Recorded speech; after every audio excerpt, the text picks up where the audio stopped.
Adegan dibuka dengan bayangan kelam Demon Clan, tengah merayu 5 ninja elemen dari pasukan khusus Ninja Army. Mereka pengendali api, kayu, air, dan tanah dan dipimpin oleh Mafuba sang penguasa angin. Misi mereka hanya satu, yaitu menumbangkan Jiraiya. Sementara itu di tengah pelatihan, Toha dikejutkan oleh mobilnya yang dikendarai seseorang dengan kendali luar biasa. Di balik kemudi ternyata Profesor Smith, sahabat lama Yamaji sekaligus sosok yang pernah memperbaiki armor Jiraiya. Kini ia hadir membawa inovasi baru, yaitu sebuah peningkatan teknologi yang menjadikan mobil Jiraiya lebih canggih dari sebelumnya. Mobil itu ia namai Black Saber. Tak sabar Jiraiya langsung menjajal kendaraan barunya. Namun di tengah perjalanan, langkahnya terhalang oleh seorang ninja elemen. Dengan mata terbelalak, Jiraiya menyaksikan musuhnya mengendalikan api, kayu, hingga air sekaligus. Alih-alih gentar, Jiraiya memanfaatkan momen itu sebagai ajang cuci steam gratis dan menguji ketahanan Black Saber di tengah kejaran lawannya. Namun sang ninja tak mudah menyerah. Dengan kekuatan angin, ia menghentikan laju Jiraiya. Memaksa pertarungan pecah di antara mereka. Jiraiya pun berubah dan melawan. Tapi tak menyadari satu hal, di mana ia bukan hanya menghadapi satu orang. Gerakannya terus terbaca, setiap serangannya dipatahkan dengan mudah. Ia mulai curiga, mungkinkah ini Six Paths of Pain, pemimpin Akatsuki yang menggunakan Rinnegan? Tapi saat mata memandang tajam, kebenaran terungkap. Mereka berjumlah 4 orang dan kini telah mengunci pergerakannya.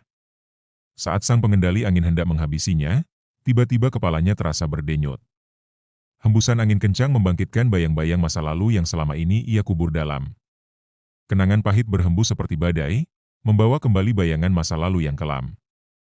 Angin yang merenggut nyawa kedua orang tuanya. Trauma itu menghantam pengendali angin, membuatnya goyah dan melepaskan topengnya.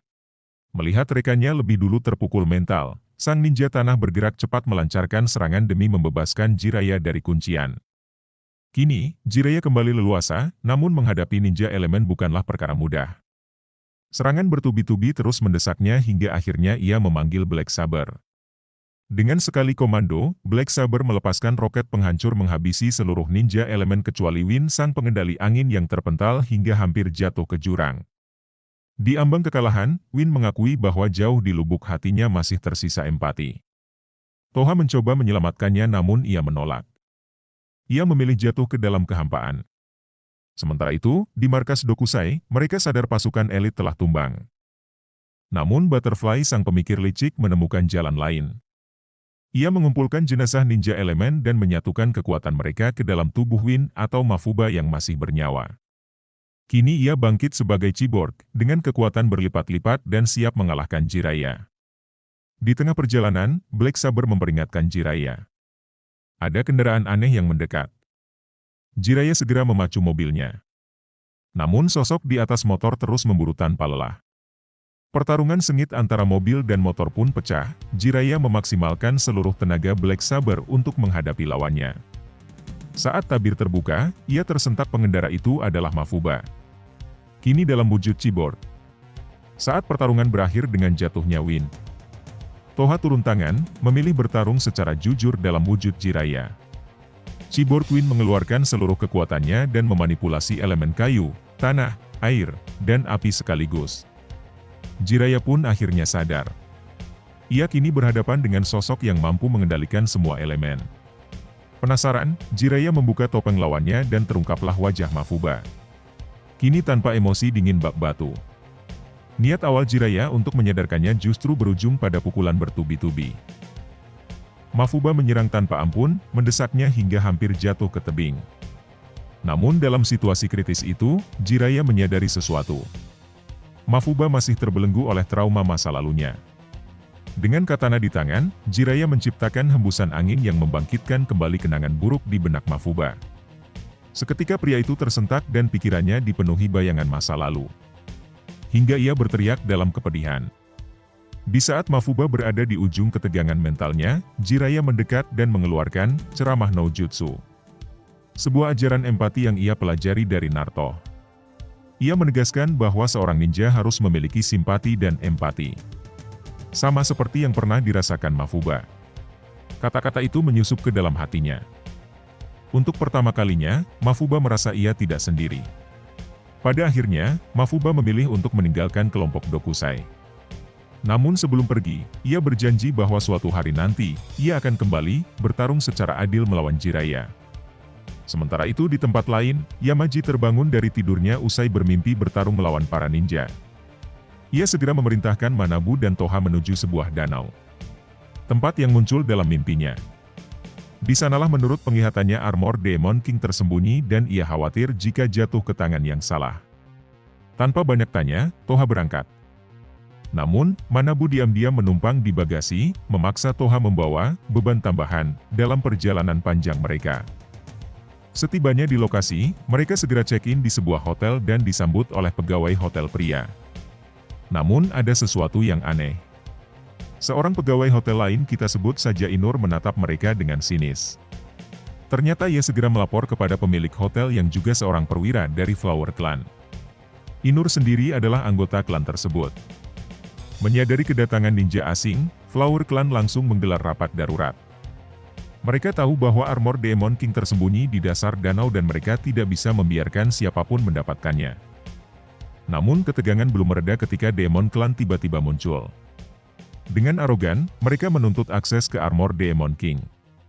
Flower Clan tentu saja menolak, dan pertempuran pun pecah. Dalam pertarungan sengit itu, kekuatan Demon Clan terbukti luar biasa. Flower Clan terdesak, kewalahan menghadapi serangan musuh. Inur yang tak mampu bertahan lebih lama, akhirnya memilih mundur dan melarikan diri. Di tengah pelariannya, ia berpapasan dengan Toha. Namun karena salah paham, ia mengira Toha adalah bagian dari Demon Clan. Tanpa pikir panjang, pertarungan baru pun kembali pecah di antara mereka. Begitu Toha berubah menjadi Jiraiya, Inur segera menghentikan serangannya.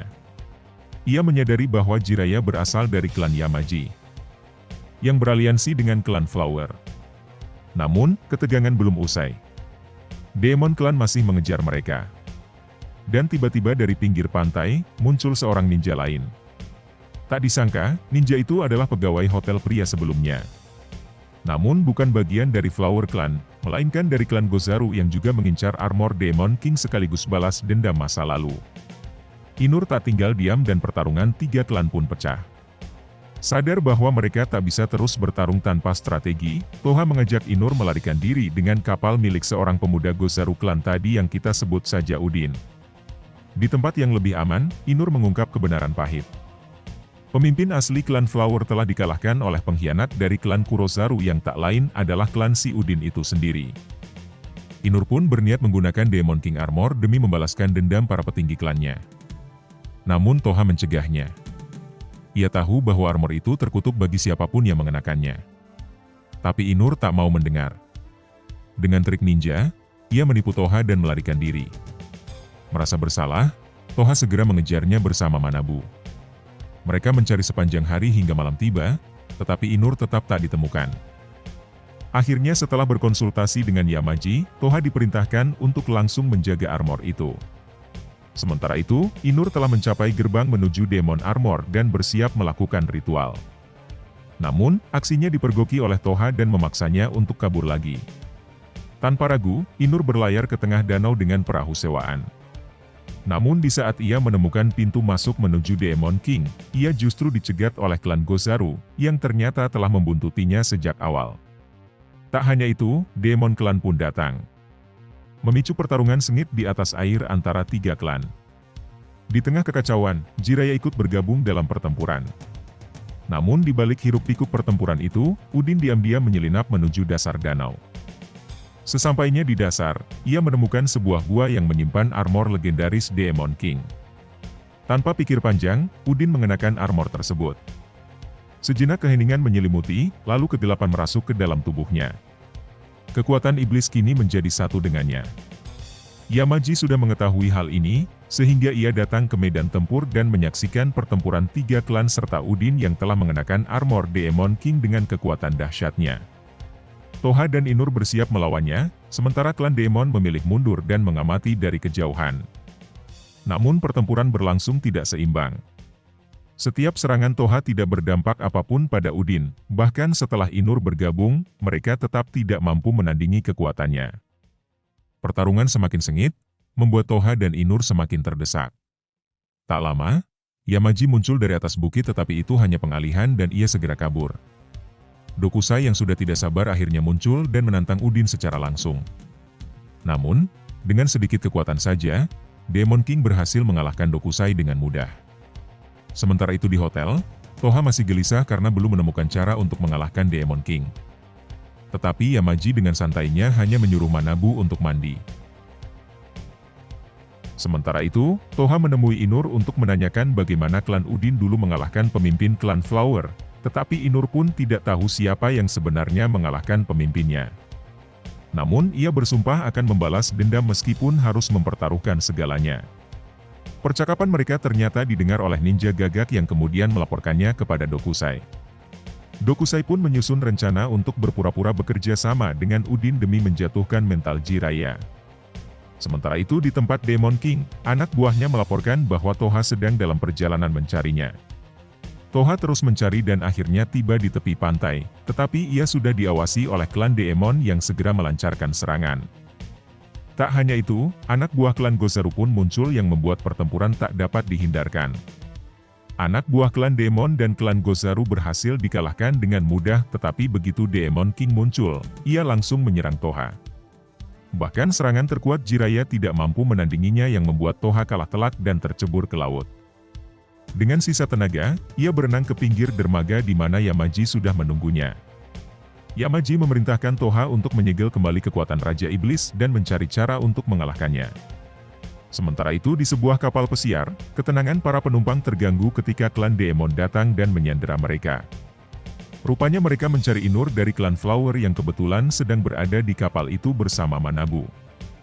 Dari kejauhan, Toha sedang berdiskusi dengan Yamaji tentang kelemahan Demon King, yang ternyata bisa dikalahkan dengan mengosongkan pikiran. Secara tak sengaja, Toha melihat kapal yang dibajak klan Demon dan Yamaji segera menyuruhnya menyelamatkan para sandera. Rencananya, Yamaji akan menjadi umpan agar Toha bisa bergerak bebas. Ia menegaskan bahwa satu-satunya cara mengalahkan aura jahat Demon King adalah dengan mengikisnya menggunakan ketenangan batin, teknik yang dulu digunakan pimpinan klan Flower.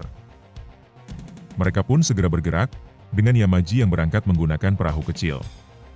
Saat perhatian para musuh teralihkan, Toha menyelinap dan menyerang klan Demon. Ternyata dalam kerumunan itu juga ada Kei, yang ikut membantu Toha.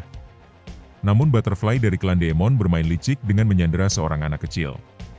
Inur yang tak tahan melihat kelicikan itu segera berubah ke wujud ninja dan membebaskan sandera. Sadar tidak akan menang, klan Demon pun memilih mundur dan para sandera akhirnya terbebas. Setelah itu, Yamaji mengarahkan Jiraiya ke markas klan Gozaru di tengah padang pasir dengan Inur yang ikut bersamanya. Begitu mereka tiba, mereka langsung disambut oleh pasukan klan Gozaru yang tanpa ragu melancarkan serangan. Namun setelah mereka berhasil mengalahkan semua pasukan, Demon King muncul dari kejauhan untuk menghadapi mereka. Dengan aura kejahatannya, sekali lagi Toha dan Inur dibuat terkapar. Tidak satu pun serangan mereka yang mampu melukainya. Menyadari situasi semakin sulit, Toha akhirnya memutuskan mengikuti ajaran gurunya. Ia mengosongkan pikirannya saat berhadapan dengan Demon King, dan hasilnya sungguh luar biasa. Tidak satu pun serangan Demon King yang mampu mengenainya.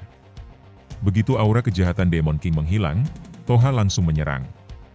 Tetapi ternyata Demon King masih terlalu tangguh meskipun tanpa auranya. Melihat kesempatan ini, Jiraiya berubah ke wujud super dan melancarkan serangan penuh kekuatan ke arah Demon King.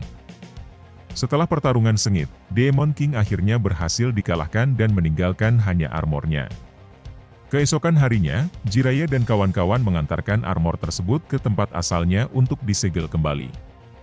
Memastikan bahwa kekuatan jahatnya tidak akan bangkit lagi. Dengan semua konflik akhirnya berakhir, mereka pun pulang, dan film pun bersambung. Sampai jumpa di video lainnya.